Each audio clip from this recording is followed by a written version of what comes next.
Thanks for your interest in worship, how to use your work to worship God. This is in a series of videos that are chapter previews of chapters of the book. And today we're going to talk about chapter 3. We're going to talk about sin. Now, it's not hard to talk about sin in connection with work. If you think about work, any sort of work, housework, homework, any sort of work we do, it's usually seen as a negative thing. Think about the synonyms that we have for work: labour, travail, toil, drudgery, hard yakka. There are actually no positive words that are associated with work.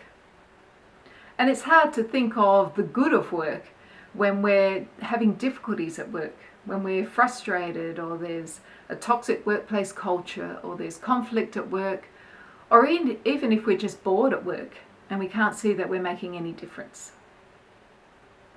Last time we talked about the good of work, and certainly chapters 1 to 2 of Genesis are all about how we're made to work, and we're made in the image of a God who works, and that work can be a really good and positive thing. But pretty quickly sin enters this world. Adam and Eve sin, and then there are curses for the impact of sin.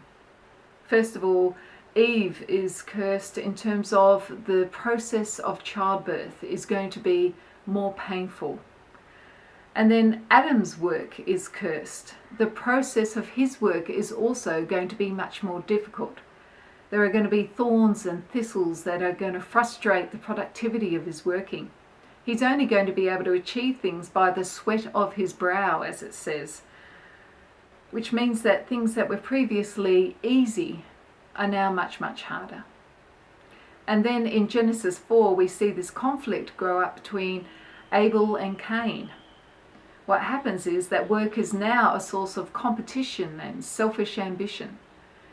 There, Cain is warned by God that sin is crouching at the door. And I think that's often our experience at work. Work can be a source of great temptation and difficulty.